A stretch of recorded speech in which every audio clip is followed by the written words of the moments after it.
I hate this movie. Okay, tell us how you really feel. Is that your hot take? Yeah, That's it summed up? Yeah, this movie was almost a good movie. And Almost. almost. It was almost a good movie, and then it became the biggest insult and big FU middle finger to the original series, and everything the original series stood for. So I hate this movie. All right. Well, That's my hot take. I'm done. We can wrap up the live stream. okay, because I got a lot of work to do, so yeah, that actually works for me. Yeah, We just do our critically that's sad and leave. that's my whole review is I hate this movie. All right.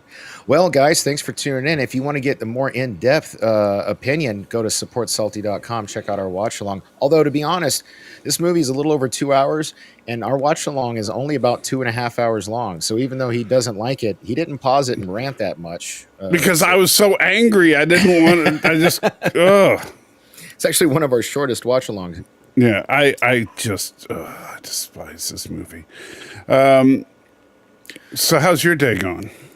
Super busy. I was working right. Like I haven't even tweeted this stream yet. But if it's going to be 5 minutes, it's not worth the trouble. My hot take is, now I'm not saying I like the movie, but The movie. It's my favorite of. It's still my favorite of the three. After having just because I hadn't seen this movie since I saw it in the theater, and I remembered liking it. Uh-oh, you got a super chat. Thank you, Mercer. And for some reason, it's not showing up on the big screen there, and I can't quite read it. Hold on. Shoot. I miss John Shep. He was the best of us. Also, I'm going to watch. Yeah, John Schnepp. Yeah, he was the best. So I'm also going to watch Star Trek tonight. Yeah, do you know who John Schnepp was? Yeah. So he did the Superman Lives documentary or whatever. Right. Let me see if I can get. Yeah, it shows the web source right there. I don't know why it's not visible. Anyway, I'm going to fix that while you can talk about how awesome you think the movie was. Well, I don't think it's awesome, but out of the three, it felt the most like Star Trek. I love the scene, like we talked about in the watch line. I love the scenes between. I loved everything McCoy was in the beginning. McCoy and Kirk having their moment with the drink, talking about Kirk's dad. Every moment with Kirk and Spock, or I'm sorry, with McCoy and Spock was just gold. It's. I don't know. Like Yorktown was just fucking ridiculous. I mean, that was just retarded. Oh, sorry. Damn it. I'm sorry. I didn't mean to say it. That was just silly. It was just. It was just. I got to come up with a new word. But anyway, it just is the R word. It just didn't make any sense to me. It's so huge. It's like the size of the Death Star or bigger. You know. Yeah, except in a glass ball. It was like it was. Bones even says it looks like a snow globe in space about to burst or something like that. Yeah, it's a 25 or it's a 200 mile across Christmas ornament. It's just the dumbest thing ever. So and the fact that you have the starships fly into the center of it. Yeah, there's so much wrong with the movie. But by the time, here's the thing: you made me watch all three, and if I'm being honest, this is the best of the three, in my opinion. It felt more like Star Trek to me than the other. See, that said, though, this movie and the previous movie really did have like the anti-war thing you kept talking about, because I thought about it a lot. The Admiral Marcus character, right? You know, very similar to say no, Stanley. That word is even worse than the R word. I'd get in even more trouble for saying that. What did Stanley say? I'm not reading that. Yeah, Stan, right. That's the... Anyway. Oh, wow. Randall Wong, spend 2 hours recounting root canals or other medical procedures. It'll take less time and hurt less than commenting on the movie. Look, I didn't hate the movie. Okay, See, he loved it. surprisingly. I He didn't loved love this. it. He loved this movie. Don't I let did him- not love the movie. I mean, we pointed out when we were watching it yesterday, it's like the motorcycle's already in motion while it's being transported. How is that even physically possible? They go from I'm going to beam you guys aboard one at a time because this thing used to transport cargo only to beaming people 20 at a time, and then to beaming like only beaming Kirk, and then Jayla jumps and he catches her, and yet that's enough. And there's all kinds. I don't know, man. The movie has a lot of problems, but it's the shiniest of the three turds the J.J. Abrams verse gave See, us. I disagree because here's my problem, and I get why a lot of people like this movie because this movie has some like, for example, they finally get Kirk's hair right. You know, Yes, yeah, we both commented on that. At Yeah, the same which I time. know That is was funny. stupid, but that's a it's thing, the man. little details. The uniforms are better without the patterns on them. They looked better. The uniforms look the best in this one. The McCoy Spock moments in this film were really good. The Kirk McCoy moments remember the were really part good. where they cut off McCoy saying the F-bomb when was funny. Yeah. That was I mean, good. basically there's every- more good than bad in the No, but movie. here's my problem. So, and everything with McCoy in it was gold. Absolutely everything. Carl Urban, this was his best performance in the series. I will definitely grant that. And the actors all brought their A game. Even Zachary Quinto felt a little more like Spock. Especially Scotty. We talked about that a lot, Stanley. Yes, the writer. Scotty is F you, Simon Pegg. That's Yeah. You know, you can tell Simon Pegg wrote this thing because Kirk doesn't get to give an inspirational speech. Scotty gives it. Yeah. You know, and Kirk doesn't get the really cool action, you know, jump. Scotty gets it. And you know, Scotty is just a total bad, and Kirk doesn't got even to ride a motorcycle, but yeah, but whatever. Kirk doesn't even get to mess with the hot chick. Scotty does. You know, it's like even though he doesn't bone her, but you know, I'm surprised that didn't happen. To be honest, this that actress is pretty hot. She's been in quite a few things. Jayla? So. The girl that played Jayla. She's in that King, was it Kingsman? The movie where Samuel L. Jackson was the villain. I think that was Kingsman, right? And she had those prosthetic legs, and she knew. Yes, yeah, it's Kingsman because it had the church scene. Yeah. But Have you not seen the Kingsman, the first one? I've seen it, but it's been a long time. Okay. But yeah, so all in all, you know, the Scotty stuff was hot garbage, but the Kirk, Spock, McCoy stuff was the best those characters ever were. But here's my thing, and you kind of already stole my thunder a little bit about it. But sorry. No, that's okay. I'm not mad. I'm just saying. But this movie is not only this; it's the second movie and it's not even that it's an anti-war message. It's that it's an anti-military message. And so, like in the last movie, remember Admiral Marcus's evil plan was to develop and I'm quoting from dialogue here, a militarized Starfleet. Think about that. That's like saying, oh no, we want a militarized Navy. It makes no freaking sense at all. And thank you, Mercer. Although, I swear I fixed the stupid thing, but it's still not popping up. I don't know why. Says... she was a fun character. They didn't give her too much baggage and just made her fun. I won't argue with that. I think that she was an all right character as far as weird alien chicks go. But they wrapped the whole thing. She was cute the way she talked, and Right, you know, right. she was also a badass. You know what I mean? Yeah. So.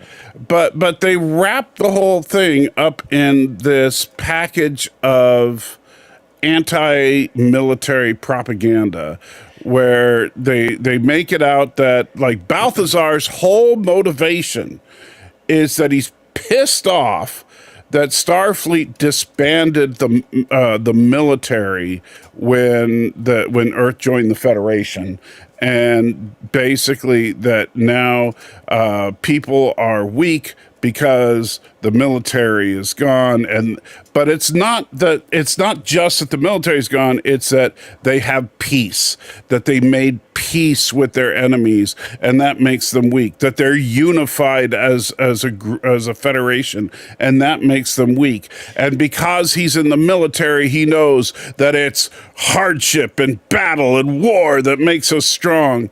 And he was basically, they were making it out that to be in the military is synonymous with being a warmonger.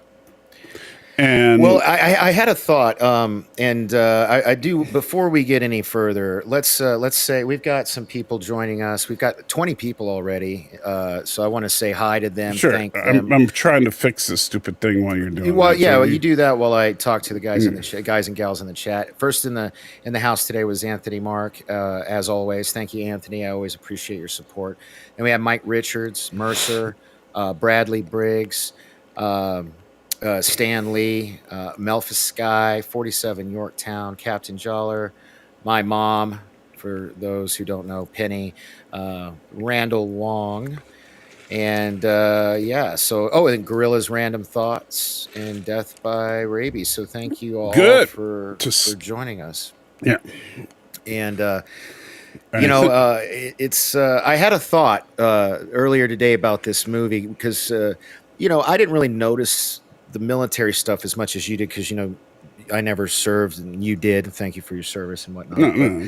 I was thinking, would this have been a better movie if they'd have gone the Rambo angle with Idris Elba's character instead? Because his whole thing was he was basically a soldier, and they won the war, so they had to take the soldier out of the war. And then they gave him a ship, and he just never felt. And all he wanted to do was fight instead. So they could have made it to where he was. I don't know. Never mind. It's a bad. It was just a random thought. He didn't really have any resentment from people because the Vietnam War. There's a lot of so never mind. That's just I don't know how you could have made. I mean, Balthazar. I mean, you get Idris Elba, and it's he's such a great actor, and then you only get to see his face maybe 5 minutes total in this movie, right? But man, it just feels like you could have done. I mean, think about this: how many times have they done, the rogue admiral angle? It's a trope by this point, or a rogue captain, or something like that. That would have been better. Dougherty out. Yeah. But I mean, even just like in the original series, you had Captain Tracy, who was completely insane. You had Commodore Decker, who was completely insane. Bradley's referring to the captain of the Columbia, and we're going to talk about Enterprise a little bit because while they tried to give some nods to it, and it's the only movie that does, they do F that up too. Right. So.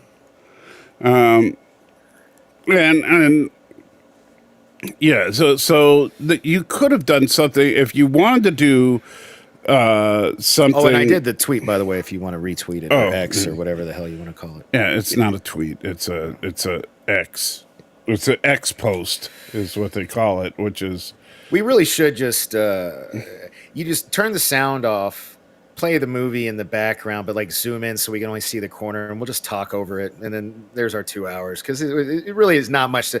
I mean, we've already said everything there really is to say about it. If you think about it, I mean, we liked what we liked. Overall, it's a steaming pile of trash, but it's not as bad as Generations, in my opinion. So I mean, that pretty much sums it up. I'm gonna have a short review on Critic List later.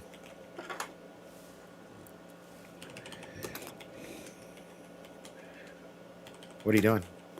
I'm typing, I hate this movie. Hey, Sherry, welcome. Posting that on X. There you go. Thank you for joining us, Sherry.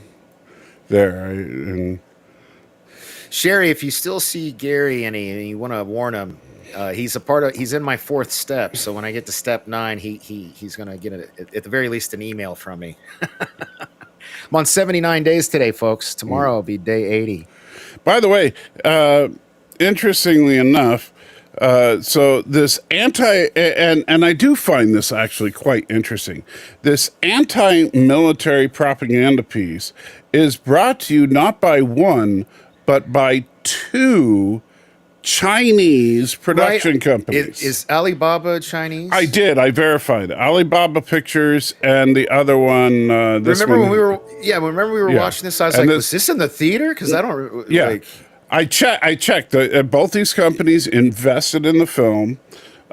This company is the distribution film in China. The Alibaba was just a straight up investor. is there? I wonder if there's a different version in China, like Iron Man 3. Maybe in that one, like there's a big sex scene with Sulu and his boyfriend. I don't know. Oh, God. Husband. Yeah. Well, we don't know. Did he say husband? They had a wedding ring on. Did they? Okay, I didn't notice. And so, anyway, yeah, but here's what I want to know. Remember that? Remember that? You pointed that out. Classical. I was like, yeah, classic rock maybe, but not classical. Or they call it classical. Right. But yeah, so 2 Chinese companies invest in a movie with an anti-military propaganda flair to it. Think about that. Maybe there's a different version in China though, like Iron Man 3. No, but I'm saying that maybe China. I miss Jason. He would already have the answer to that question. Somebody in the chat wants to help us out. Let us know. And then this beginning, it starts out. That man's got beautiful eyes. I'm so jealous. It starts out like this is Star Warsy, man. Show the alien crit. Yeah, look, that's something out of Star Wars, man. I don't know, like this whole trilogy. It's just. Although I did find the whole size thing to be kind of funny. Yeah, it was because you think they're huge at first. Yeah. It was a cute gag, and they needed it to set up the fact that this artifact was actually. He just looks more like Kirk. Well, not now that he's getting beat up by the little guy, but a second ago with the hair. Yeah, right there. Hair's on point, kind of like mine. Look at that. Yeah, he does look a lot more like James T. Kirk in this one. But that's just hilarious. Yeah. So when you find out how tiny they are. Yeah, there's Kirk after the negotiations. I'm surprised just to like pay homage to the original series. They didn't have the shirt like torn like and just hanging down, exposing a pec. You know what I mean? They should have. I did like the line though that he came up a little short with the negotiations. I haven't played Mass Effect. Do you know what Ariel's referring to? And hello, Ariel. Welcome. No, I don't know. I played a little Mass Effect, but I don't know specifically what. So, and Ariel, before you get all money happy, give it all to Salty's channel. Give it all to support our channel. I have a job now, and life is good. I have my driver's license again. You got that taken care of? Finally, yesterday. That's good. Yeah. So yeah, and the funny thing is, so pause here right here again. When we're focused on the characters of Kirk, Spock, and McCoy, it's good. Yeah. Yeah, we mentioned that earlier, Stan. We like the this uniform better. Is way better than the previous ones. They look a little more reminiscent of the classic Trek uniforms. Yeah. And the hairstylist is just totally on point because McCoy looks better too. There are a couple of shots where I'm looking at, jeez, I can't believe, you know what I'm talking about? McCoy. What? McCoy what? The actor, brain shutting down. Carl Urban? Yeah, Carl Urban. Man, I can't believe I spaced on his name. Oh, that's fine. I love the guy. Just blame it on the MS. It's okay. Yeah. It's not a big deal. But yeah, so there's a couple of shots in this where you look at Carl Urban and you're like, damn, that is McCoy. You know, they just nail it. And so Carl Urban really is channeling his inner DeForest Kelley. Oh, yeah. And Christopher Pine is doing better as Kirk. Not quite there, but good. And while I still think Zachary Quinto is the weakest actor to play Spock, he's better than he was in the last two films. He was, and I thought it was. I pointed it out. He really is. You could tell he's trying to make his voice deeper in this movie. You really can, because it's deeper in this movie. It's like, I thought that was funny. Right. So Kirk is talking about how everything's feeling episodic, and oh, by the way, the crew's all sleeping together now. So well, he says in the log, they've been out there for 3 years straight. So I mean, yeah, there's going to be some fucking going on. Wow, dude. Just whatever. You were so vulgar yesterday. SupportSalty.com. This guy over here. I was not vulgar. You were talking. Yes, you were. You were talking about BJs and gay acts of sex, and I was not. You're being very he's totally vulgar. lying. He's totally lying. I'm totally not. Go to SupportSalty.com. You can watch it yourself. Anyway, so now then Spock puts the artifact in this archive that they have. Now, here's one of those things that I think is stupid. Is okay, they have this cool little archive that Spock puts the thing away in. Fine. But then they go to the biggest, baddest starbase ever, and they don't put that in the starbase's archive? Why is it still on the ship when they leave to go right. on? It makes no sense. A lot of this stuff doesn't make sense. Like I said, this movie's got a bunch of moments that are good, and that's about it. Like if we take moments out and watch them, it's cool. You know what I mean? But the movie as a whole is not so much. Like as much as it's gonna pain me. You love this movie, yeah? No, I didn't. Well, I liked moments from the movie. That's why it's gonna pain me. Well, I admit there are good moments, but the movie, I hate it. Right, exactly. You can't. A few good moments, a good movie does not make, or whatever. You know what I'm trying to say. So, like, at best, I'm probably going to give this a 45 on critic list, and I'm going to kind of feel bad about it. I want to say that's bogus territory, and I don't feel it deserves a bogus, but I can't give it. I don't think it deserves a heinous, to be honest. Oh, really? Wow. Okay. Well, because it's. I mean, it's here. I rank this below Star Trek V to give you any idea. If you go to my list, my movie list on Critic List right now. In fact, here I'll share it in the chat with everybody if you're at all interested. It's the only Star Trek movie I haven't actually posted my review yet because I like to wait till after the video. But you can see it is in between Final Frontier and Into Darkness. So it's low. I mean, there's a huge drop off too. Like once you get to Into Darkness down to so Into Darkness, Insurrection, Nemesis, Star Trek 2009, and Generations. I believe I've got them all as bogus down to heinous. Like Generations is heinous. I know that for a fact. Yeah, but I'm just looking to see where I put this movie. Yes, so if you look at like the bottom of the list, remember I ranked all things Star Trek? You did, yes. Yeah, and you got a Mercer super chat. Says, are you guys planning on seeing the 40th anniversary of Search for Spock? The new poster is awesome. Did you see that magazine? You didn't reply to me. That picture I texted you of the 40th anniversary of Search for Spock magazine at the grocery store? Yeah. It's it wanted $15 for a freaking magazine. Get the hell out of here. GD anything to make a buck. No, Mars, I don't know that it's playing anywhere around me. If it is, I probably would, but I don't know if it is. But let me. My God, you got Beyond at 22 out of 24. Yeah, wow. That's what I said. I noticed Beyond is the lowest ranked movie. Yeah, it is. Wow. And so I despise this movie. The only things I put below Beyond are Picard and Discovery. Yeah, that's nuts. So our list is exactly opposite with the JJ trilogy. Right. I like them in reverse order best, and you like them the opposite way, in release order. Right. Like, yeah, so that's crazy. Yeah. Yes, it is better than Into Darkness, Stanley, but that's a really low bar. I mean, the bar is so low, Yeah. you know. I mean, when I'm saying That's this like, movie's not you know, even as good as 5, when I'm ranking Star Trek 5 above this movie, that's a problem. that's like saying, hey, constipation is better than explosive diarrhea.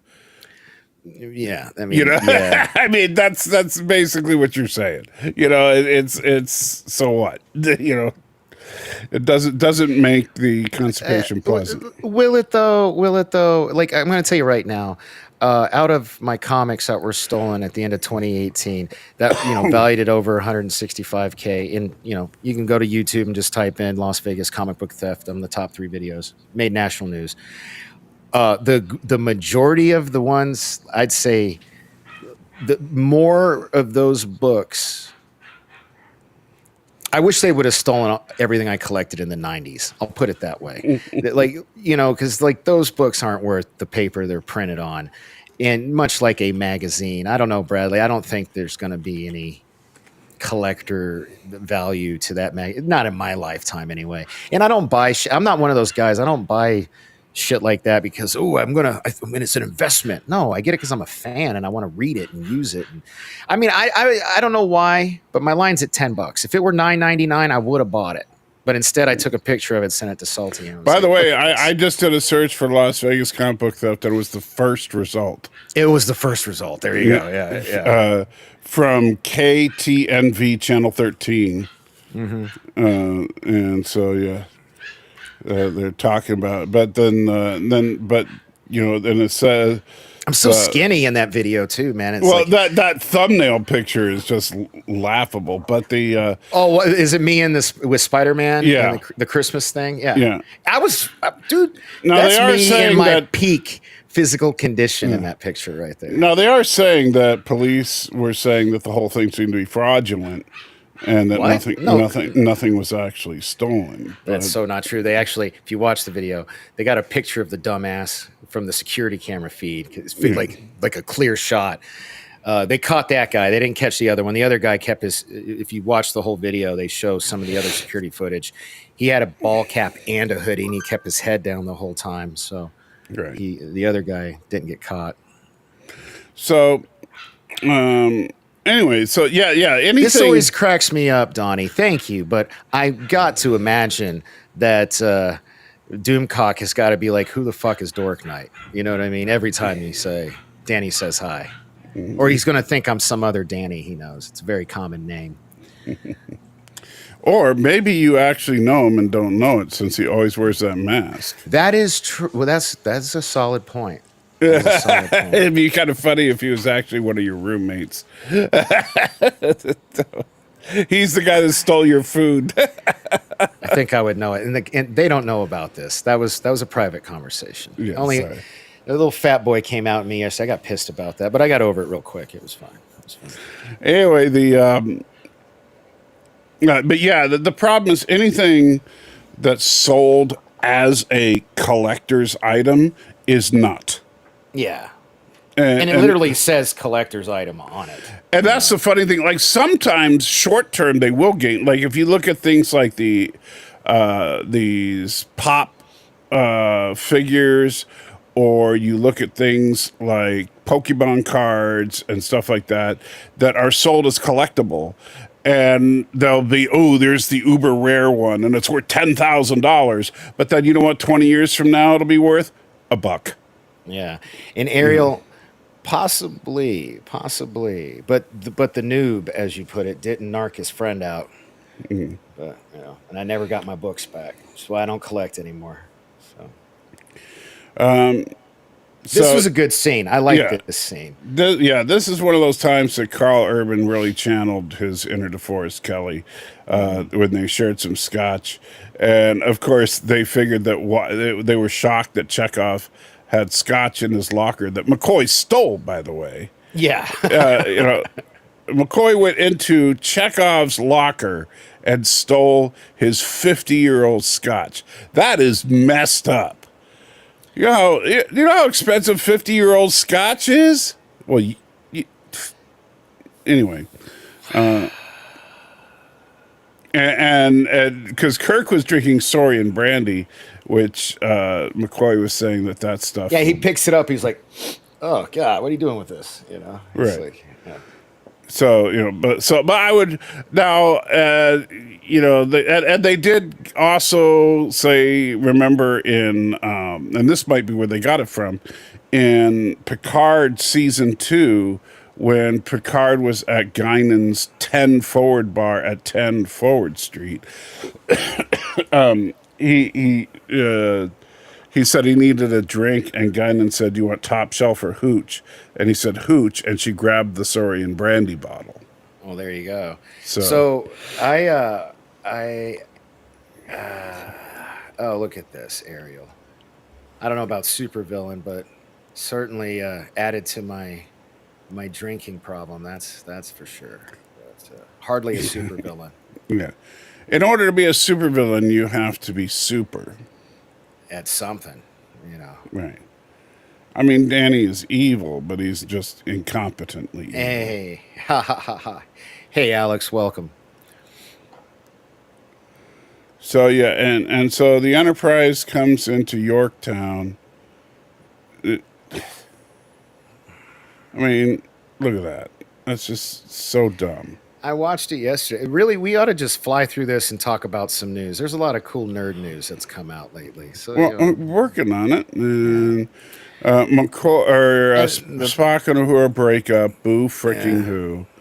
I'm supposed to care. Oh, look, a random purple girl. This looks like Star Wars with the weird aliens walking around. All of this, all three of these movies have a Star Wars aesthetic, not a Star Trek aesthetic. Yeah, and there's Sulu, his daughter, and his man friend, his husband. Don't be a homophobe. You can say it. It's okay. I'm not a homophobe. I just didn't see them refer to him as husband.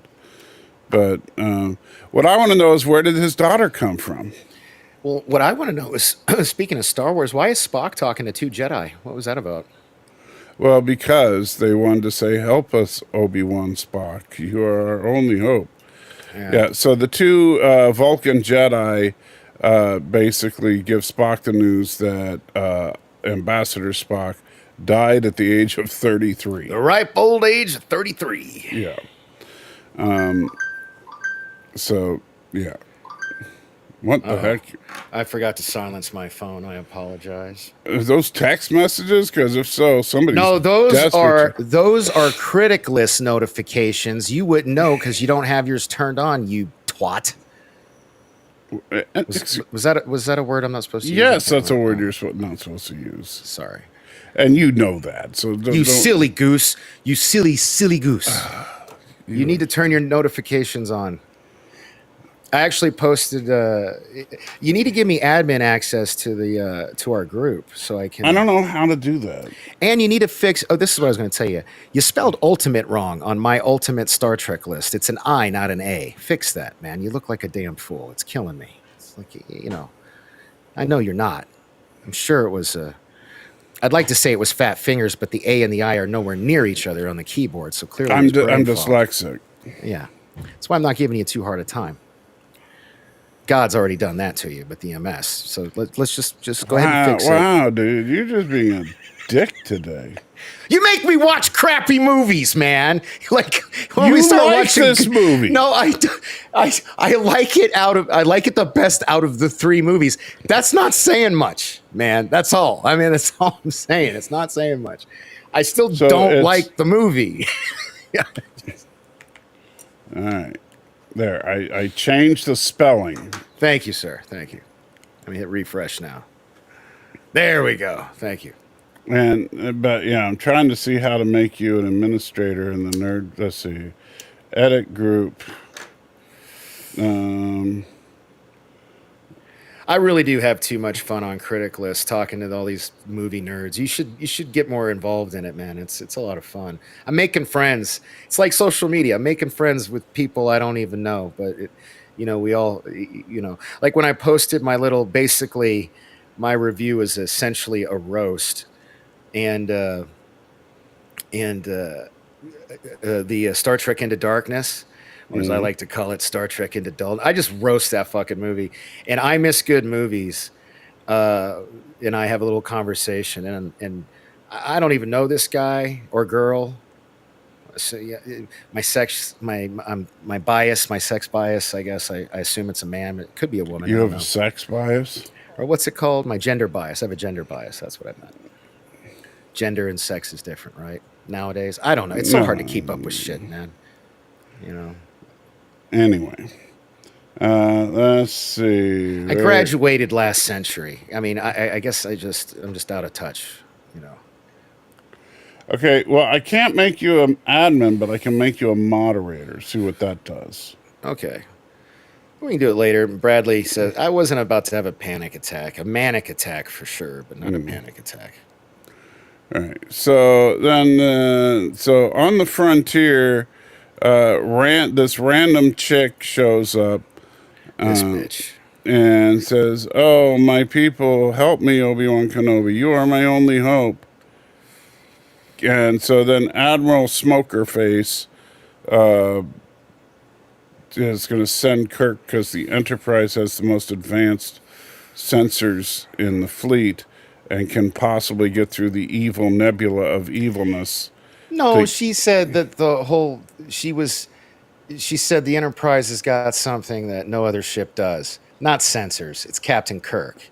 And he's not even that badass yet. No, that's what she says. Kirk says the Enterprise has something. No, he says that later in the captain's log, but he says all of you. Play this back, because I remember it pissed me off, because I was like, first of all, this dude shouldn't even be a captain. Second of all, he's only in year 3 of the 5-year mission, and he's already given captain's logs about how unhappy he is. You know why? Because he wasn't ready for it. That's why. Yeah, but so now he hasn't even graduated Starfleet Academy, and he's going to be an admiral.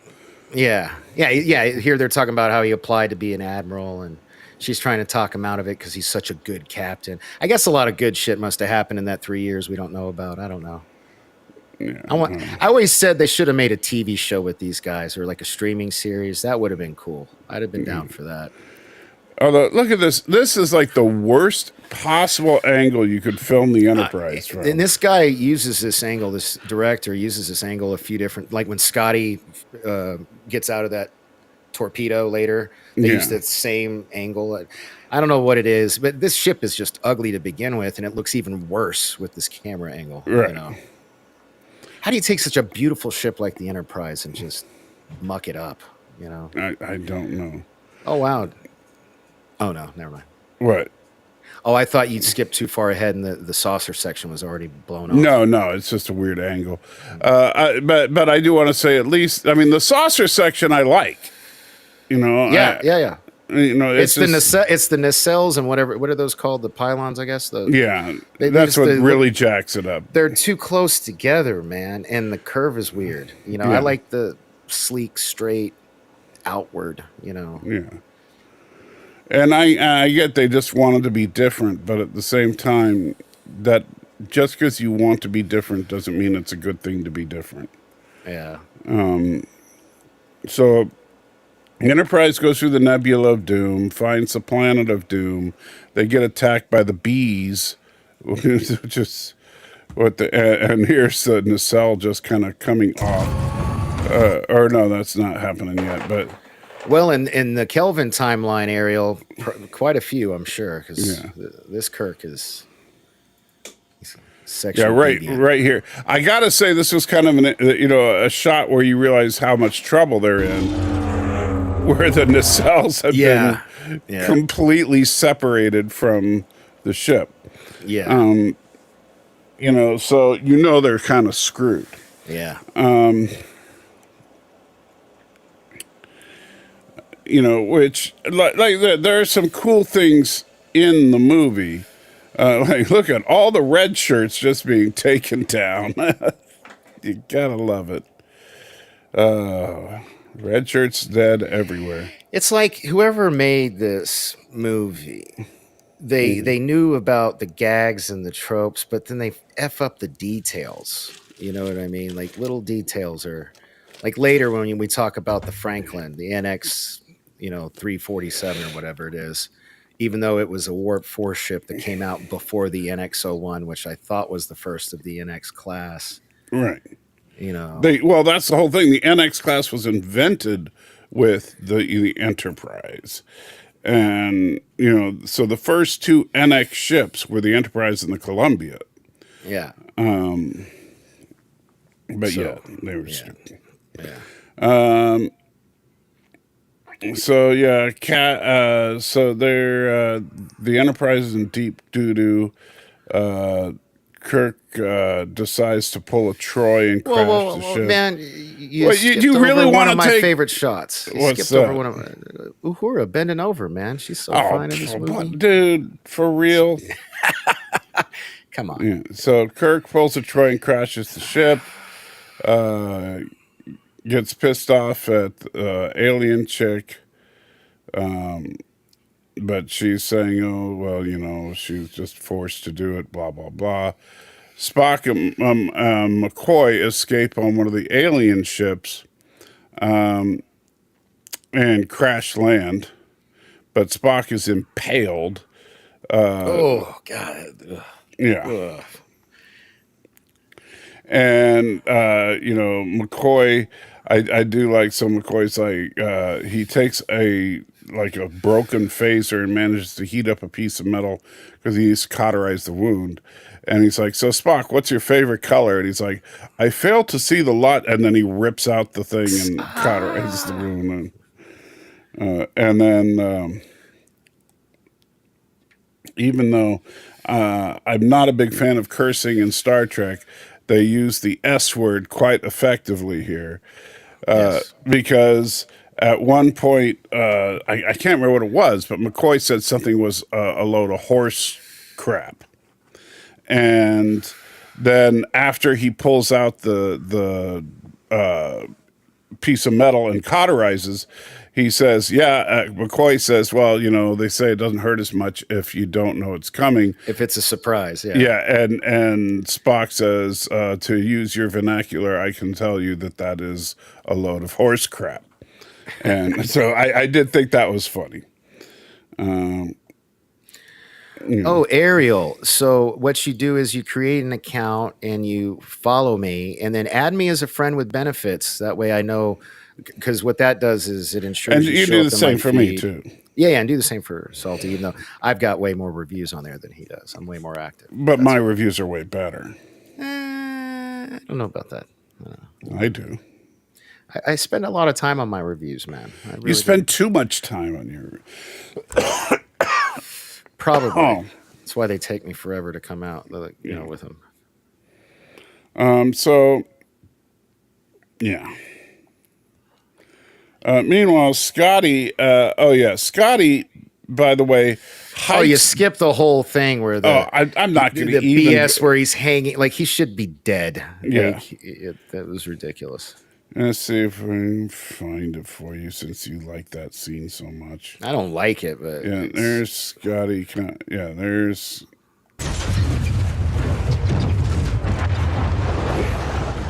with his Super Nintendo controller or Switch. All right, here. So this is Danny's favorite shot from the entire movie. Stupid. He said so. Stupid.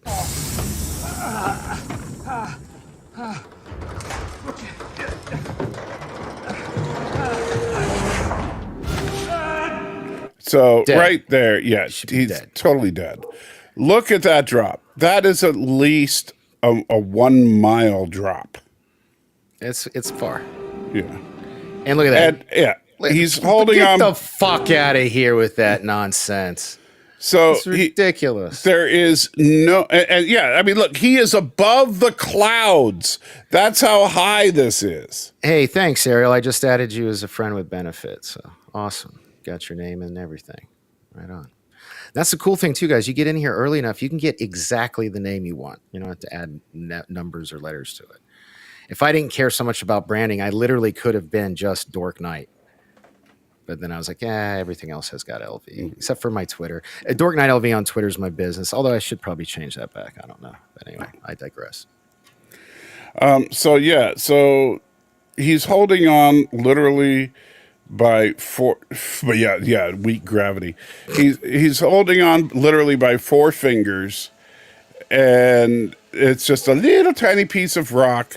But it looks like that rock is at least a foot below the rest of the cliff, And it's which, a little like a piece of it. which means there's no way he's going to be able to pull himself up. And he's got to be $150, $160. You know what I mean? Yeah. It's like, I don't know. It's just. Yeah, and yet and notice the torpedo fell down into this mile plus deep ravine.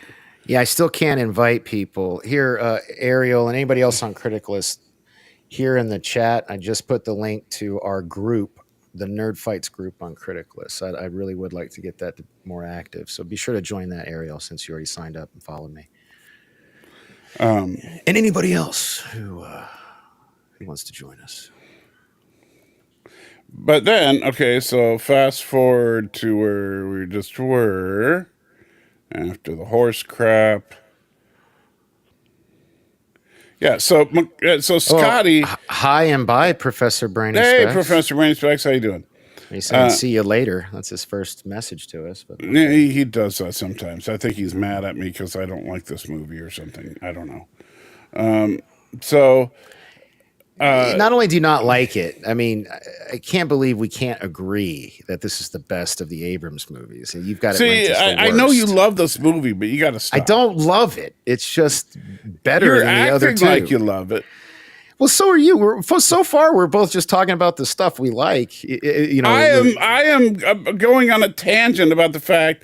Okay, so somehow, not only did Scotty pull himself up from the impossible. I'm sorry, Professor. I must have. Yeah, and I can't see the chat, just so you know, Professor. So if it got missed, it's entirely Danny's fault. It's 100% my fault. I'll go look. But the see. How'd I know he agreed with me? Look at that. Poor movie, but better than the two prior. Put that on the DVD. Exactly. I agree. On the DVD cover. It sucks, but it's not as bad as the other ones. Sucks slightly less than the first two. So somehow, in a matter of, I mean, it couldn't be more than a few hours at the most. I mean, based on Super Chat. And thank you, Alex says, I like Yorktown Station. See, I'm convinced this dude's just a troll at this point. Come on. Really, Alex? You liked Yorktown Station? He didn't really like it. There's no way he really liked it. Yeah, that makes. Nothing about Yorktown Station makes any kind of sense. It just, there's nothing logical about it at all. Anyway, so so somehow, in the matter of no more than a couple of hours, he managed to pull himself up from that death cliff and then climb down at least a mile of straight down. No, Mike Richards figured it out. So yeah, Scotty has anti-gravity underwear. He must. There you go. I mean, it doesn't make a lick of sense. I'm sorry. And by the way, based on the fact that so now he's going to meet a couple of random guys. True. And look, Professor, you weren't around, I don't think, when we talked about Star Trek 2009, but I definitely beat that dead horse as well. I think that Kirk being given the keys to the Enterprise was stupid. Yeah, we beat this dead horse too, Brady Specs. Yeah. We hated that movie so much, we had to do it in two parts. We had so much shit to say about that movie. Yeah.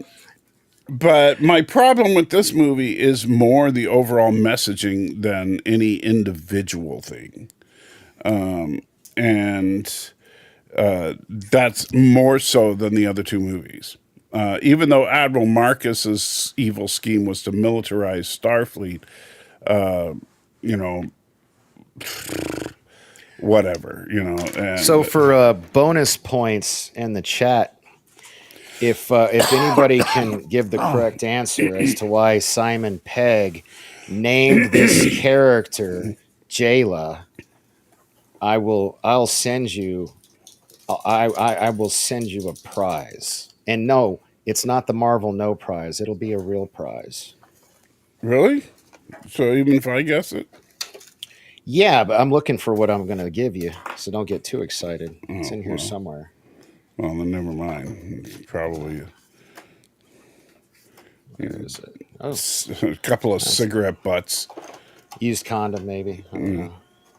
Not that I have any of those. That sucks. Anyway, thanks for reminding me yourself. So Scotty and Jayla go hiking off together. Now, keep in mind, where Scotty and Jayla go is to her house. Her house, as it turns out, is the USS Franklin, which is at the top of that cliff. Yeah. The cliff he just fell off of. So Scotty climbed all the way down at least a mile of elevation, and now they're going to hike right back up. And they do all this in like less than a day. Yeah, man. I got some kind of sci-fi thing going on there. Yeah. So, and we do get some pretty good McCoy Spock stuff in the alien hut, I guess, for lack of a better term. Like beehive, like they really go all in with the bee thing, you know? Right? It kind of look like beehives, honeycombs, especially later when you get to where those three things are together at the guy's base, Yeah. at Balthazar's base. And then, of course, the little Cabbage Patch doll sneezes acid so that Uhura and Sulu Found can it. sneak around. If you want this sexy criticalist sticker, all you got to do is tell me why Simon Pegg named this character Jayla. Has anybody guessed yet? I don't know. I was too busy looking for that damn sticker. But I'll look. Let's see. Oh, Professor Brainy Specs, just send me a DM and I'll mail it to you. And just see, I even got my stamps right here. So I'll send you. You're the winner of the Marvel No Prize. I mean the Criticalist sticker from Criticalist, today's sponsor. Hey, and you got a super chat. Thank you, Alex. Says, shout out to Broken VCR Podcast. They appreciate the true art of the pretty maids all in a row. If Tarantino called that movie his biggest influence and it wasn't sarcasm or some kind of joke, I really lost a lot of respect for Quentin Tarantino. Yeah, so. Really. And no, Ariel, it was not because he had the hots for J-Lo. Professor Brainy Specs got it right. It was short for Jennifer Lawrence because they were a huge fan of her in the movie Winter's Bone. They only brought it up in like every press tour interview that Simon Pegg did with for this movie.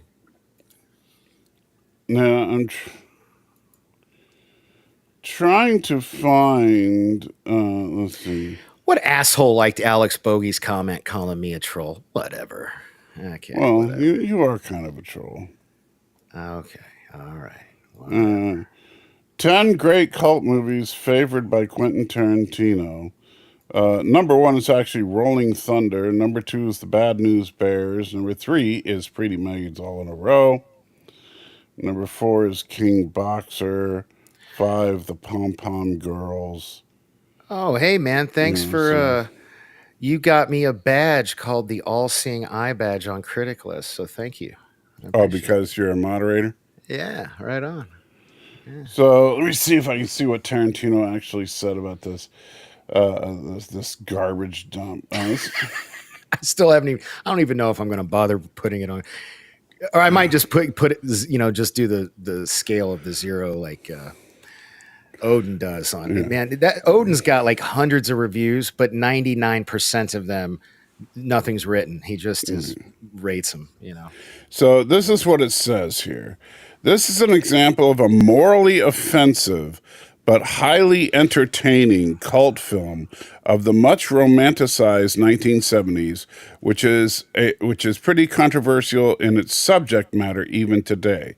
Released at the end of April 1971, this Roger Venom film deals with a high school student who seeks sexual liberation in the wake of the sexual revolution in America and comes in contact with the school football teacher and guidance counselor for guidance in matters of pleasure. But his teacher is a sexual exploiter of beautiful, provocative schoolgirls, and there's a serial killer in town who kills these girls. This is taboo subject to deal with, irrespective of the time, where a father figure of sorts consciously engages with girls this young and nubile, and Pretty Mates All in a Row leaves no chance to show its erotic inclination to the viewers. Okay, is this all? Are you trying to say this is something Tarantino? Is this written by No, this Tarantino? is what the article is saying. Okay. I don't know. You know, Super chat. they say Tarantino likes it, but I don't see any quotes from Tarantino. It just says Tarantino included Pretty Mates All in a Row in the list of his all-time favorite films What the fuck? Oh, in a Sight and Sound poll of 2012. So Tarantino's a weird sex freak who likes. He's a pedophile. Okay, that makes a lot more sense. I just watched this movie the other day that I was going to ask you about, maybe reviewing but I don't know if you've seen it. It's the Ministry of Ungentlemanly Warfare, I think is what it was called. I've heard of it, but I have not seen it. So I just watched it. It was done by the guy who does Snatch, Guy Ritchie. It's a Guy Ritchie film. I had a friend over. Well, he's an AA friend, so I'm not going to say his name because it's supposed to be anonymous. But he wanted to watch that, and I was like, "Yeah, we can stream it." And I thought it was a Tarantino movie because the first 5-10 minutes feels like a Tarantino movie, and then when I found out it was Guy Ritchie, I was like, "Wow, this is Guy Ritchie doing his very best Quentin Tarantino impersonation."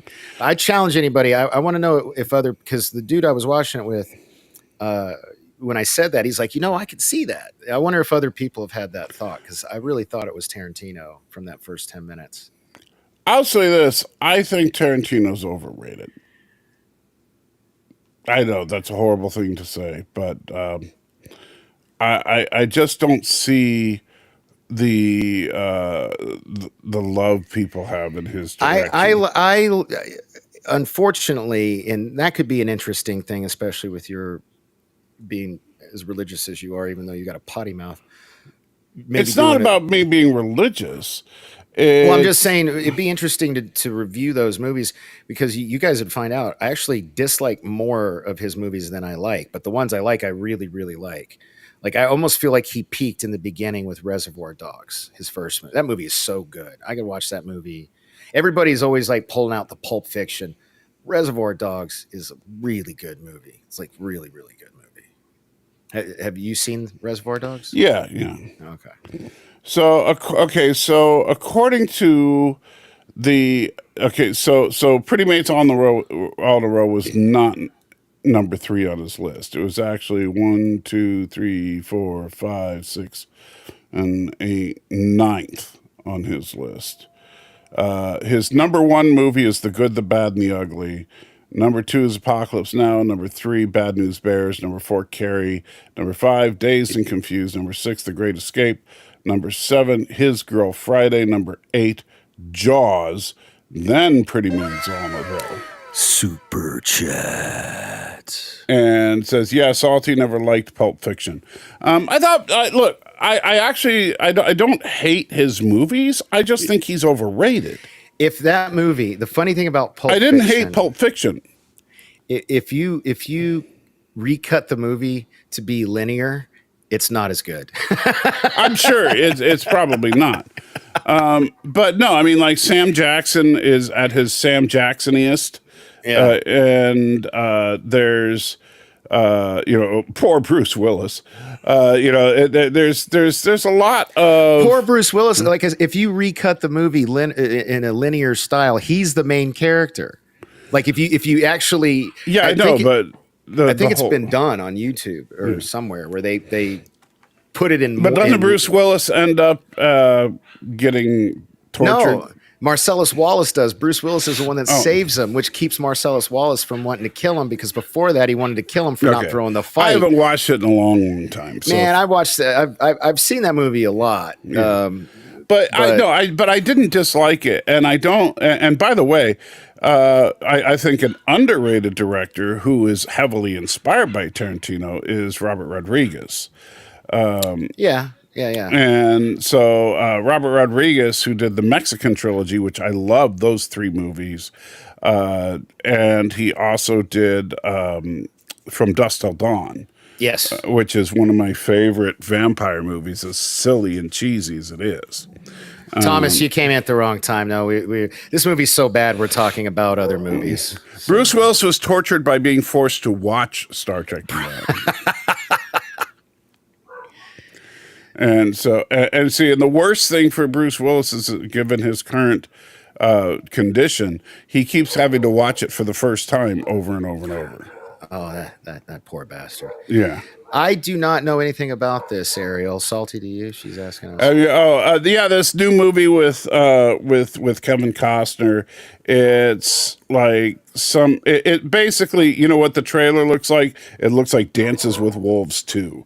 But yeah. Oh, does he? I bet he directed it too. Then. Yeah. It's supposedly his new magnum opus about the Old West and Americans. Oh, so it's a Western. Yeah, it's Dances with Wolves was a Western. So yeah, but is this later in time? I don't know if it's because there's settlers coming into the area, and natives are pushing back, and it's like this whole thing about how they need to get people to the West, and the natives aren't going to be able to stop it from happening or whatever. And you know what? The trailer lost me about 10 seconds in, so I didn't care. Well, Creep, don't worry about being late. You got here just in time for what's probably going to be the best part of this review of this terrible movie. Why are you saying that? You love this movie. I said I like it the best of the J.J. Abrams movies. You got to add one more terrible for Into Darkness and 10 more terribles for Star Trek 2009. Whatever. That movie's hot garbage. But anyway. There you go. There's the look you want from Uhura right there. Oh, hell yeah. I want to make her scream like that. Yeah. But what? Creep. It's amazingly bad. It's the best. Okay, look. When compared to the other Stop two JJ movies, no. It's amazing. You need to shut your mouth. No, you got to give that comment some context, Creep. This movie is amazing compared to the other two. Now the statement's correct. It is beyond words how great it is. It's beyond reason that this movie is anyway. And yes, 100%. Well, it's bad, but Star Trek 2009 is worse. But yeah, Into Darkness is pretty damn bad. Hey, did you hear that they've recast Peter Parker? I'm not falling for it. Yeah. Check it out. There's a picture of him right here. It's a good-looking guy. Nerd. Man, I miss being that skinny. I need to lose I think I'm 40 pounds lighter in that video. Yeah, it's crazy. So anyway, so some more good stuff with Spock and McCoy, including Spock laughing at McCoy's joke. Did you remove? Where the hell's my? It's not in here, man. Now people gotta see how the sausage is made. I don't know what you're talking about. That was funny. That was a good little Spock side. Was that on purpose? Or was that just luck? I'm just trying to get to a party, man. There you go.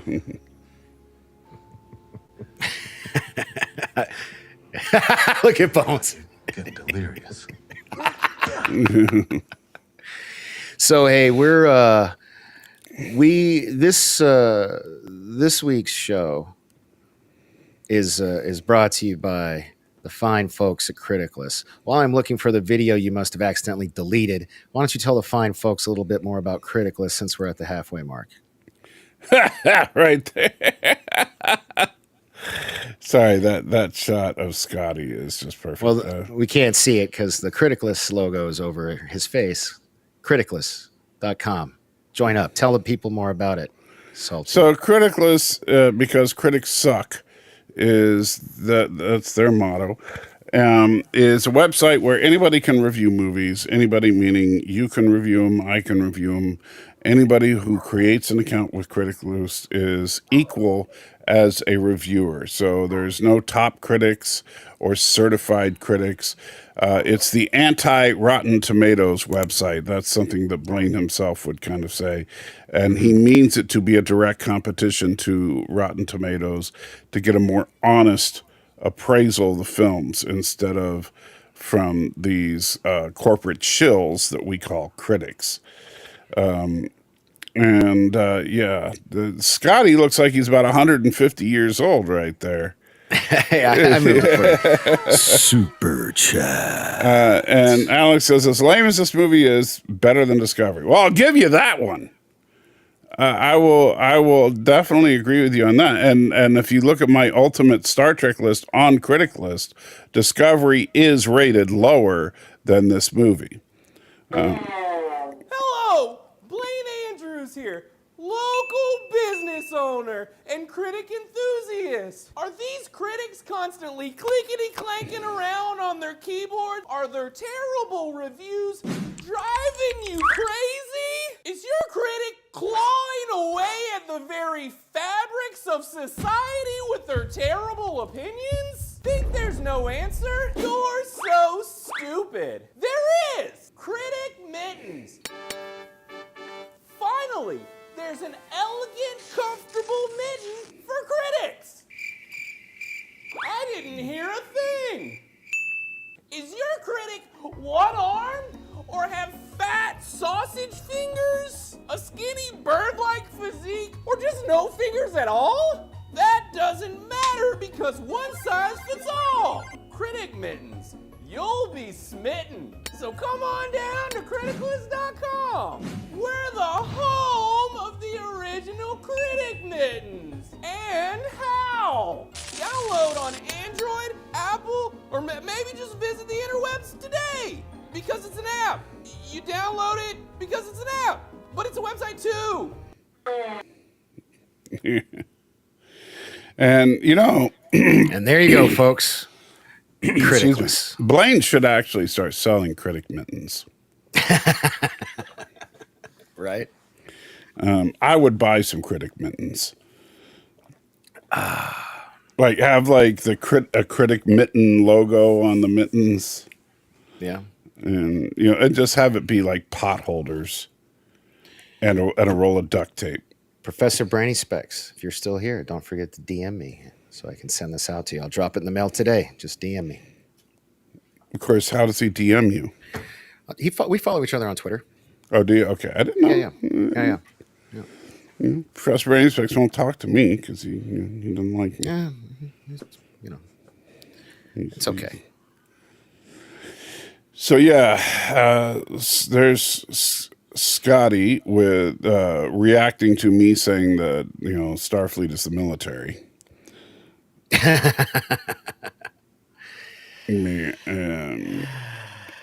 That is the worst expression.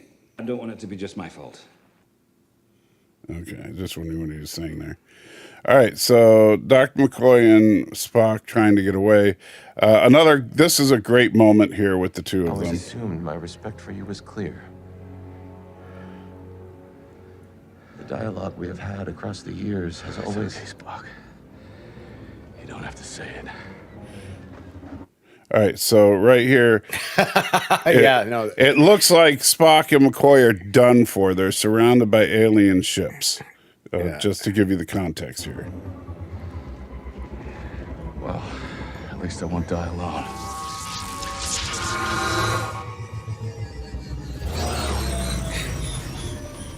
That's just typical.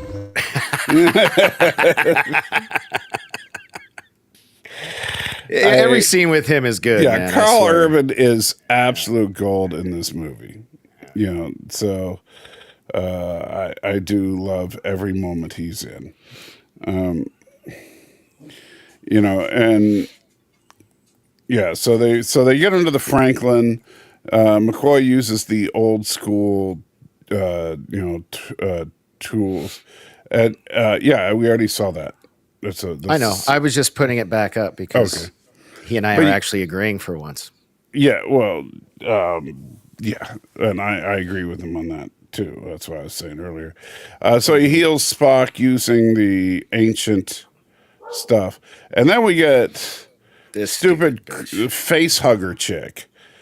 And I mean, doesn't she looks like there's a face hugger growing out of her head? Yeah, especially when it opens up. Yeah. And yeah, you know, and Ariel, yeah, I think I would say so. Yeah, for sure. Yeah, and I've said that too. I mean, I'll give it that. I'll give it. It has some. In fact, I'll even say this movie has some of the best scenes overall of the Kelvin timeline. The problem is that when we get the big twist at the end, the big reveal as to who Balthazar really is and what his motives are, I find it straight up offensive. It flies in the face, not just of my caring about being the military and stuff, but of the original series as a whole. When his whole motivation is just, well, since Starfleet isn't the military, that makes it bad, and because he's in the military, he believes that war is good. And so it's like Simon Pegg was just trying to write an anti-military story. Yeah. And not to mention the absolute insanity that's going to come up once they get the Franklin flying. Yeah. Don't get me started. Okay, so yeah, we get Kirk on a motorcycle to be a distraction because, hey, nothing says Star Trek like a guy riding a motorcycle and doing all sorts of dirt bikes. I mean, man, we get way too much motorcycle dirt bike stunts for Star Trek. I mean, you're talking about a bad guy who has a fleet of these little B ships that could easily take Kirk out. And he launches none of them. None of them. That doesn't seem really smart now, does it? No. Not at all. And Balthazar is supposedly a military genius, but I guess not. Supposedly, yeah. Yeah. And yeah, here they are on the USS Franklin NX-326, a ship with a registry number 325 later than the Enterprise. Yeah, that's ridiculous. Even though the ship is an earlier ship than the Enterprise, and it has seat belts, which the Enterprise didn't have. Right. Just saying. And not only that, it has the exact same seat belts that the Enterprise from the 23rd century has. You notice that? Those are the same. I did notice that, yeah. Yeah. So it's like, oh, well, that's pretty. Now, and then this is something else I noticed. Now, look how small the Franklin is. This is the saucer. Now, keep in mind, the ship is just a saucer.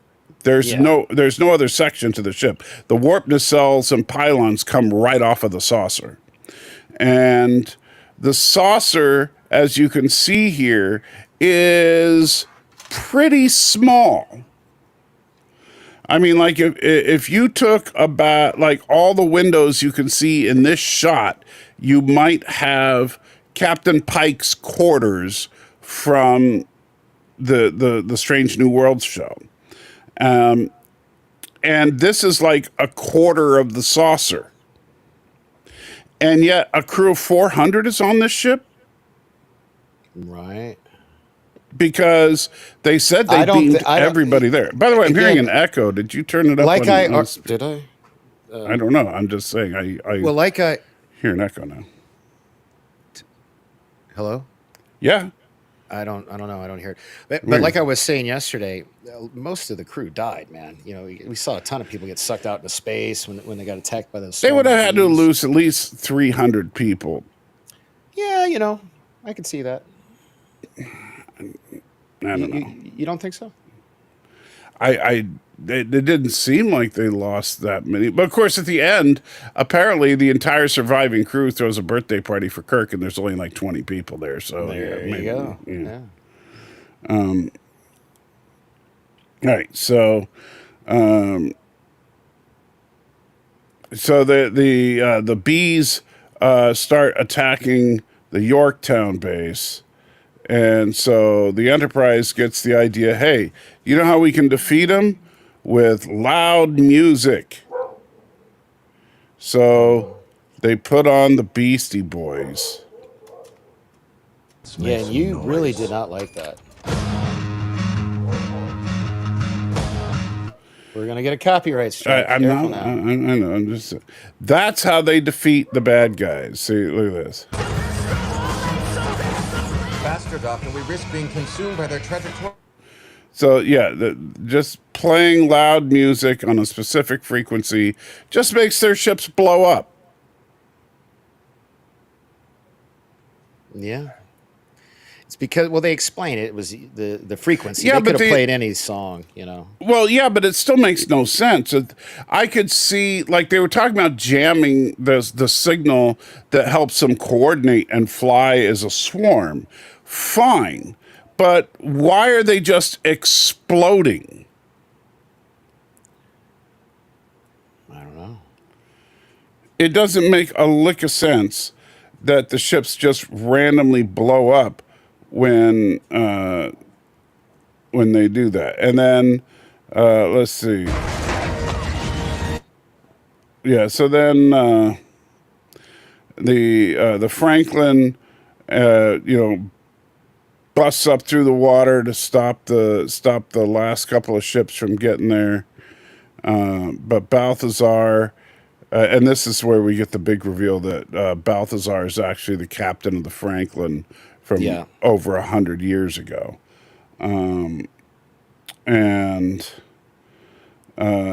so Balthazar is trying to release the deadly weapon into the Yorktown to kill everybody. Kirk and Balthazar fight.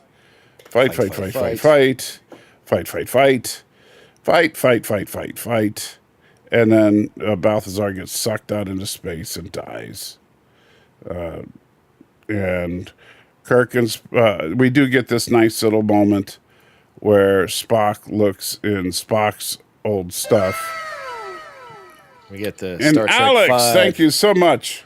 super chat. They should have made the villain have a grudge against his former military officer, lack of benefit. Picard. Wait, can you bring it up on the thing, please? Because I can. Oh yeah. Sorry. Struggling to read this. There we go. They should have made the villain have a grudge against his former military officer and lack of benefits. Well, I don't know about lack of benefit. I mean, what you say that they didn't get good health care, so we should want to kill the Federation? And Picard should have addressed the Dominion War. Well, we're not talking about Picard, but and by the way, one of the things that, I mean, and this is where the research department for this movie really dropped the ball, because Balthazar talked about how he fought in the Xindi and Romulan wars. He was a Mako Thomas Potts, but then he got when they disbanded the Makos, he became they rolled him into Starfleet. Yeah, they gave him a captain. That's actually a big point. It comes up quite a bit in the movie. Yeah, but he mentions that he fought in the Xindi War as well as the Romulan War. As the Romulan War, yeah. But which is fine, except that the Xindi War, who fought in the Xindi War aside from the Enterprise? Well, Columbia fought in the Xindi War. Yeah, but he wasn't on either of those two ships. Yeah, I know, right? See, again, this is like what did I say yesterday? This isn't fan service; it's patronizing because they Right. try, but they didn't even bother to do the research, so they screw up a bunch of these. I mean, I like it's literally the only movie that really brings in the Enterprise, the series Enterprise. You know what I Right. mean? But they just they botch it. You know. Right. But this I thought was a nice little callback to Spock seeing. Oh, Thomas, if anybody would know, you would know. So Columbia didn't launch until after the Xindi. I thought they launched because of the Xindi. I thought they launched No, early because of the I Xindi. know that the final fight with the Xindi, I know that the Andorians were there and the Vulcans, I think, were there. It's been but- a while, but I could have swore, Thomas, correct me if I'm wrong, or if Professor Brainy Specs is still here. I thought the whole reason I'd have to Columbia look. launched early was because of the Xindi. Because I don't think the Columbia was there. I think I'd have to. Man, I rewatched all of Enterprise not too long ago too. I should know this. I'm going to go there now. Look, you just got to lean into it, man. Just blame the EMS. That's fine. We'll all forgive you. Well, I will blame the MS, but that's Oh, not the point. Let's see. It was the last. No, Thomas says it was just the Andorians. I believe this man. He knows. Yeah, his stuff. Thomas knows his lore. Yeah. I know that, but I couldn't remember if there were any other Starfleet ships. We're peaking at 27. Thank you all for joining us for this. Don't say we're peaking. Just say we have 27. Because what if we get more? Oh, we're gonna keep going. We're about done with this movie. I guess we could talk news and stuff. Well, I'm just saying. Chop it up. Anyway, so because Spock sees a picture of old Spock with old Kirk, he decides he's going to stay with Kirk. Meanwhile, Chekhov tries to pick up this lady with a giant snail head, which doesn't make a lot of sense. It's weird, right? And by the way, talk about cheap makeup. Look at her shoulders. You can see the seams in her costume. No, those aren't seams. Those are spaghetti straps from the halter top she's wearing. Is that because it looks like... No, those are spaghetti straps. All right, I'll give it to you then. Let me see. Captain pulled a few strings. Yeah. Acceptance into Starfleet Academy, if you want it. Yeah, so she's going to have to go to Starfleet Academy, even though Kirk didn't go. Well, he did. He just fast tracked it, and that does. She did look painful. You have Like a lot of rules. Don't listen no more. Will I have to wear that uniform? Afraid so. Hey, Kinzer. Kevin, still not wearing pants, is he? that guy. Oh, it's got even one of those little. Oh, I guess they kept the two that came off. Yeah, for some reason they yeah. Isn't that kidnapping? It was something, right? Yeah. That guy, because that's what the alien that was attacking Kirk at the beginning of this movie. Yeah.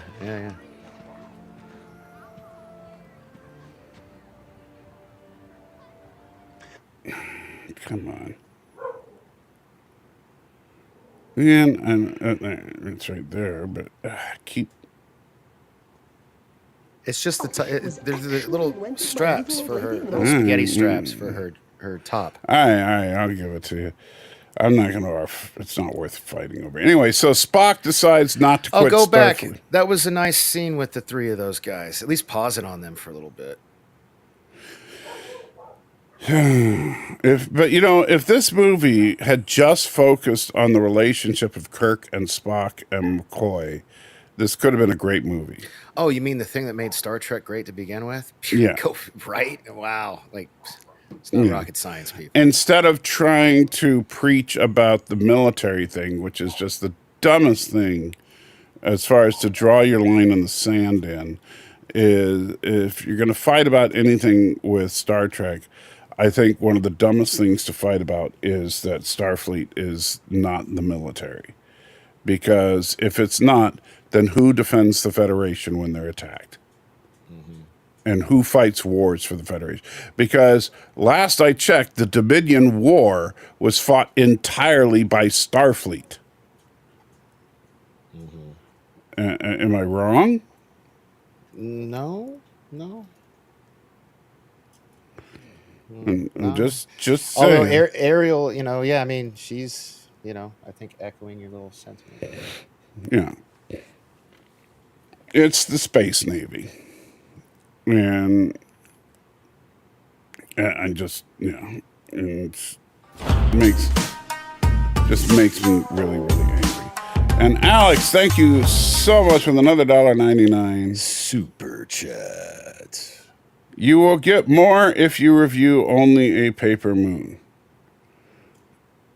Okay. So are you saying you'll donate more if we review? First of all, if you're gonna make me watch it too, he's got to send you 50 and me 50. No. Only a paper moon is an episode of Deep Space Nine. We're not talking about. Oh, okay. I thought he was talking about another bad movie like No, he made us no, watch no. before. Okay. No, he's talking about an episode of Deep Space Nine that he thinks he says reminds him of me because he thinks that I'm Vic Fontaine in that episode,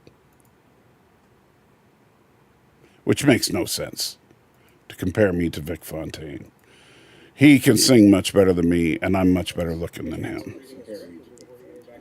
Whoa.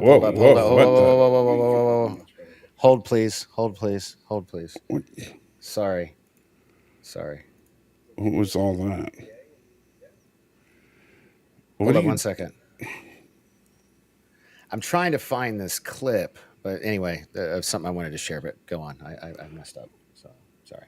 Oh, what was it? A clip of trying to embarrass me or something? Or? Oh, no. Relevant. I don't want to mention it if I can't find it. So thank you, Alex, for the super chat. Is it comparing me to Vic Fontaine? It's got nothing to do with you, my friend. Nothing at all. Then what? How is it relevant?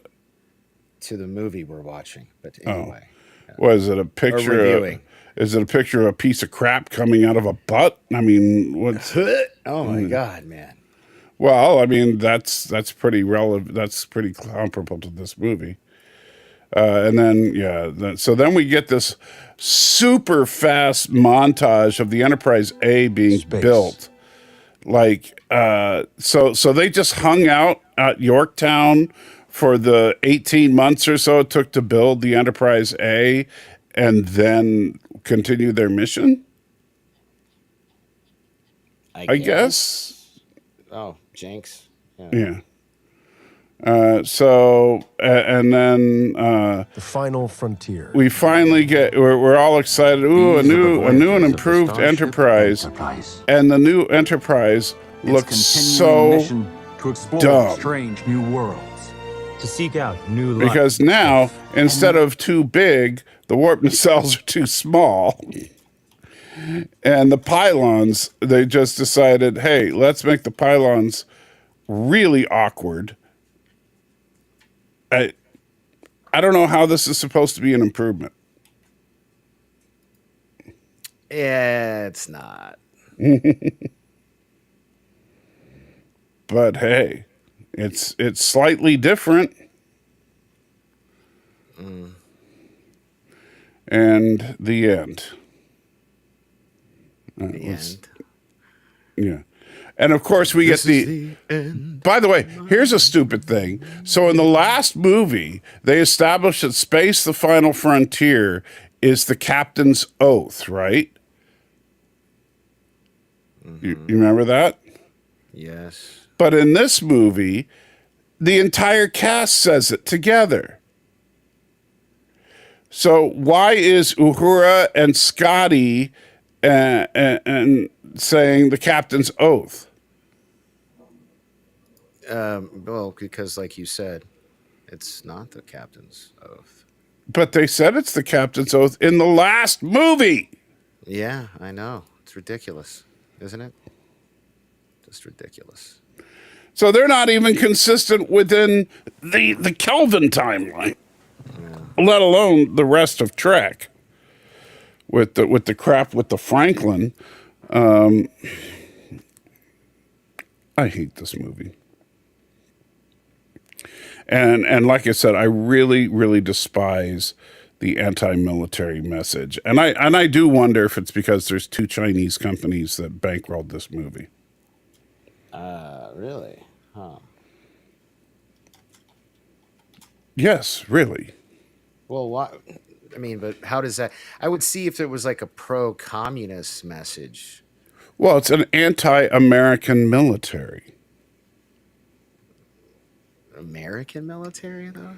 Yeah, because remember, the Federation has always been analogous to the United States. And so if you're trying to say the Federation should have no military, you're saying the United States should have no military. Are you okay? What are you doing?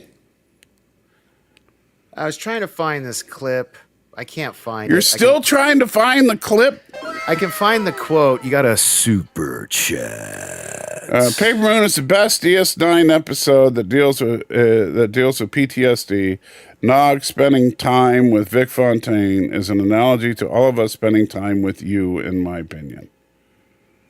So everybody that hangs out with me is doing it because of PTSD. I don't know if that's a compliment or not. I'm your therapy for PTSD.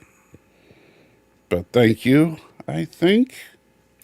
Well, I can't find the video, so I'll just read this. Basically, I know you've seen the video because the guys over at the Popcast have played it, but Chris Pine gets it. This is a quote from Chris Pine when he was speaking to Deadline at some event. He said, and this is, and I quote, "We always tried to get the huge international market. It was always about making the $1 billion. It was always this $1 billion mark because Marvel was making $1 billion. Billion. I've always thought that Star Trek should not operate in that zone. Like, it's smaller. You know, it's not a Marvel appeal. It's like, let's make the movie for the people that love this group of people, that love this story, that love Star Trek. Let's make it for them. And then if other people want to come to the party, great. But make it for a price and make it." And he's right. He's spot on with that. You know? Yeah. I All of these movies, they ranged from 180 to 100. One was 180, one was 185, and one was 190 $1 million to make these movies. Yes. None of them were profitable. None of them.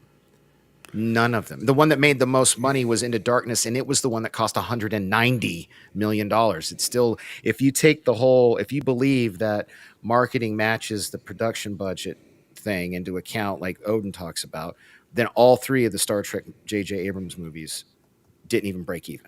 Right. You know, it's crazy to think about. So Ariel thinks you're looking at porn, by the way. No. If my camera would be off Thomas, if I was looking at porn. How could I have been? I wasn't ignoring you. I couldn't see the chat at all. So you were being ignored by Danny, not by me. Oh, that's probably when I was looking at. So Columbia watching the second episode of the Klingon Augments episodes. That's right. I remember that. Yeah, and because. And then Trip transferred over there as their chief engineer, and all sorts of fun antics ensued. So until he died. So, guys in the chat, let us know what should we. So we just wrapped up all 13 Star Trek movies. What do you guys want to see us do now to fill this space? Because shit, we don't even have X-Men anymore. Tomorrow is going to be completely dedicated to Discovery, and if it's anything like the last few times we've covered it, that's going to be about a 20-minute stream at best without something else to talk about. So throw us some ideas in the chat. I will tell you that, you know what, the wife and I have watched in the last couple of days. What's that? The first 4 Mad Max films. You know, I've noticed a lot of people on Critic List are doing that too. They've been posting because Furiosa comes this Friday. Yeah. And so the wife and I are going to go see Furiosa. I'm going to go see Furiosa, but I was planning on just watching the Screen Crush Mad Max in 30 minutes video thing. Another super chat. Fine. Name your price for Deep Space Nine Paper Moon next week. Ooh, name your price. Hold up. I don't get any of this money, so I'm going to say, what did he pay for that terrible movie? What did he pay for that? He paid $30 for the terrible movie. 20. 20's fair. If you paid 30 to make us suffer, that was not enough money, by the way, to make us watch that other movie. So that should have been $100 easy, but whatever. Yeah. Since you only charged him 30, I'd say 20's fair. But give it to Salty, not to me. So Danny says 20. But yeah, well, I would say this. So we've been. Look at this. I love this answer. I love this answer. Yeah, we do need to get back to Battlestar Salty. Galactica. Okay. You want to do that? Can we do that? We can watch a couple episodes of Battlestar Galactica. Yeah. All right. That's the winner. Winner, chicken dinner. Unless, of course, that dude gives you $20. Yeah, if he gives us $20, we'll have to do one episode of Battlestar Galactica, and we'll do Paper Moon. Okay. All right. Cool deal. If Alex wants to pay the 20. Now the I would say so. The reason we've been I actually haven't heard from Jason Stanley since I sent him a picture of my 60-day chip. I'm going to send him a picture of my 90-day chip when I get it in 11 days. So I'll probably hear from him then. But I don't hear. I try not to bother him because I don't want to get into his personal life. There was a very good reason for him. Yeah, he's going through some serious stuff right now. Yeah. So he asked to be left alone. We're going to leave him alone. Yeah, and if he literally said, send me pics of your chips, and that was about it. And I've done that, and that's the only time he's replied. So yeah. So he's obviously always welcome back, but love the guy. But right now he's just got too much going on, and we're not going to talk about that because like and retweet that tweet I mentioned you in just now, my man. I hate that I have to tell you how to do this stuff. What do you mean? You did it? This is a new one? This is a new one. Yeah, because I tell you what, next week, guys, I'm gonna do something like and fun. I think this will be fun. I'm gonna give away some Criticless swag for the rest of the month. Now that it's the end of the month, on the rest of our streams. So you got 3 more chances. Criticless is on it because they've already liked your post. Right on. Yeah, so. They probably have a bot just auto scanning for shit, So what was I going to say? Oh yeah. So don't congratulate me yet, Ariel. I'm not there yet. I'm at 79 days today. Yeah, he hasn't quite hit it yet. So as far as rewatching versus watching an abbreviated thing. For the Mad Max. Okay. Yeah. The interesting thing about Mad Max is how it seems like every movie in the franchise is trying, even though, and this is, what are you doing? Be careful. Don't go to the end. Please don't. Why? I've told you before, there's stuff at the end and the beginning of these videos that we don't need to show. So stop. Okay. Okay. Yeah. All right. My bad. Okay. And so, I left it there for a reason, but well, then put it back. I'm sorry. I was trying to. It's okay. Anyway, that's the second time I've had to yell at you about that. Stop. Okay. I don't know how to mute the sound. I don't either because even if you turn the volume down, they can still hear it and I can still hear it. Oh really? It just turns it down for you.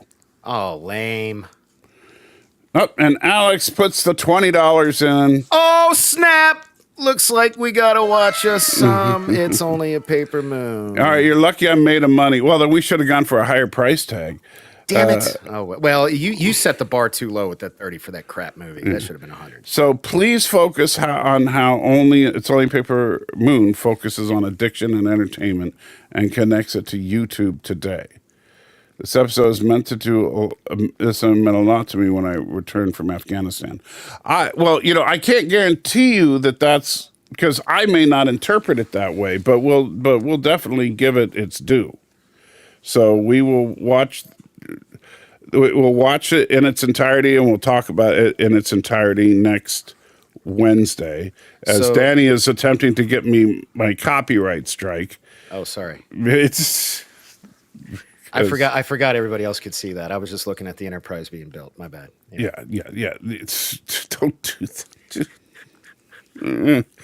I wish I could reach through the screen and slap you sometimes. Hey, it's gotten a lot fewer times though. I'm sure now that I'm sober, right? Oh, really? Oh, wow. Okay. There you go. There's your shot. You wanted. Yeah. But the funny thing is, so George Miller has made every Mad Max film, including Furiosa. And so he is the man behind the entire franchise. So this is a franchise from Mad Max back in the 70s all the way up to the movie that's premiering in a couple of days. Every one of them made by the same guy. And yet none of them make sense in context with each other. Yeah. Which is hilarious to me that, and people say, oh, from the incredible creative genius, George Miller. It's like, George Miller isn't a creative genius. Look, in Mad Max, in Mad Max, the original movie, Max, and by the way, interestingly enough, a lot of people, including me, got mad during Fury Road that Mad Max was sidelined during a large chunk of the movie. Not only was he sidelined, there was no excuse to not have Mel Gibson in that role. Oh, well, we'll get to that in a minute, but okay. I'm just saying. So he was sidelined in a large chunk of the movie. And I was one of those people. But then when you rewatch Mad Max, you realize Mad Max was sidelined in a lot of Mad Max, the first movie in the franchise. It was a large chunk of it was actually about his friend. Now I can't remember his friend's name, who ends up being burnt to a crisp, and that's one of the things that motivates Max to be mad. I thought Road Warrior was the first movie. No, Road Warrior's the second movie. It's the second movie? Yeah. Okay, yeah, okay. The first movie, man, and by the way, the first movie is not a post-apocalyptic film. He's just... Okay, I might have to go back and watch Yeah, those. that's the other stupid thing. He's just a cop. He's, there's a dangerous zone for whatever reason. It says it takes place in the near future, and there's this one area in Australia that's like off limits. You're not supposed to go, that he goes into at one point. But which is where Toe Cutter and his motorcycle gang hang out. However, when when Max needs a vacation, he and his wife literally rent a cabin on the beach with beautiful woods around it, and there's no apocalypse.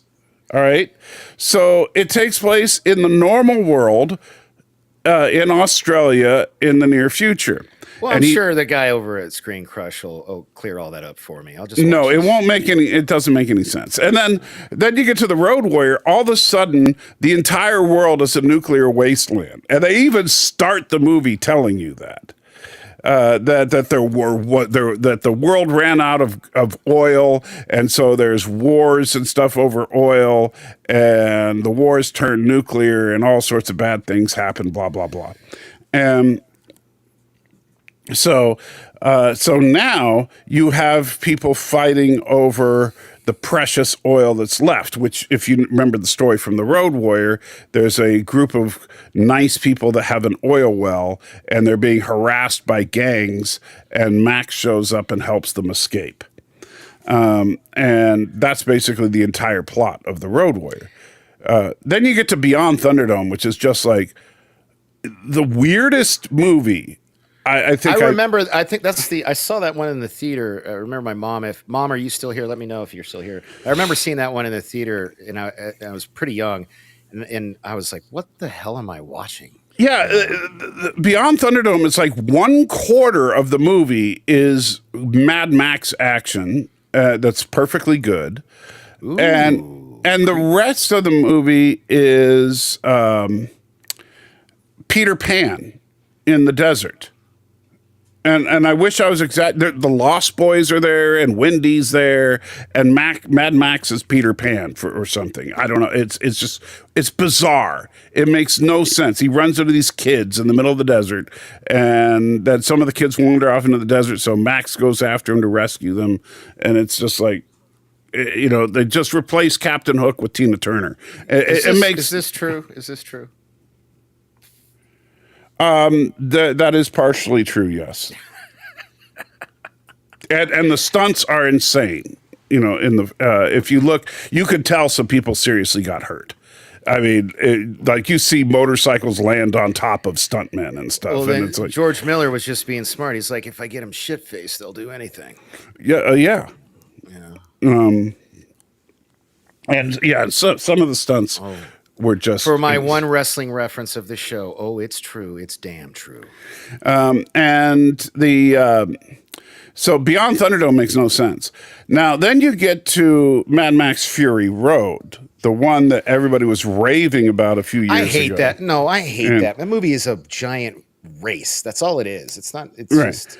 But now the interesting thing about such that, an overrated movie. well, after rewatching it, I will tell you that it aged a little better for me than the other Mad Max films. It actually, unlike now, I'd never seen Beyond Thunderdome before this week, and I thought it was the worst of the franchise. You never saw it before?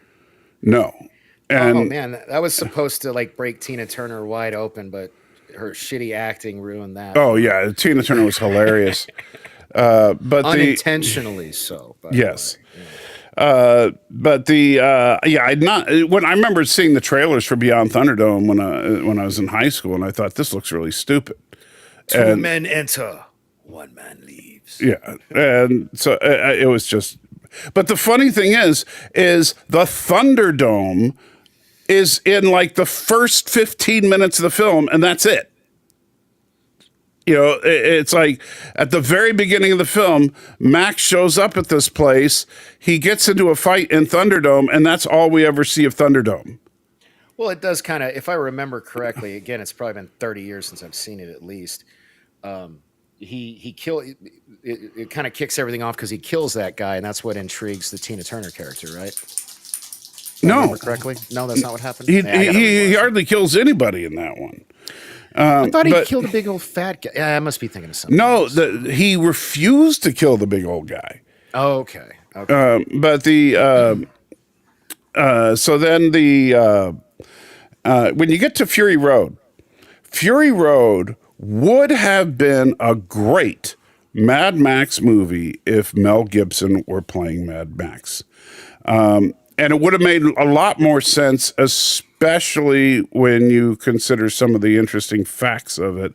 Master Blaster.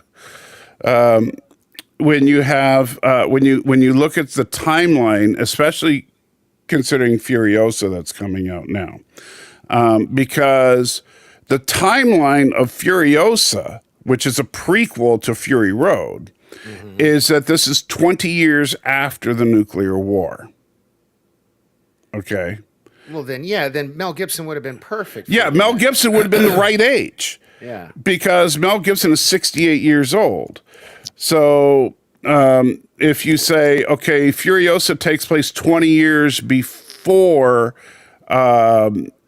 Fury Road, now you got Mel Gibson down to 48 years old. If then that's 20 years before the apocalypse, that means that the apocalypse happened when he was about 28 years old, which is a little older than he was when he made Mad Max. Well, hey, I did really good this stream. I've held it too long. I got to pee, man. I tried to make it a whole stream without leaving the pee. I tried. All this soda is running through me. So we can do one of two things here. You can wait, or you can do that funny thing where you cut me off. I am not going to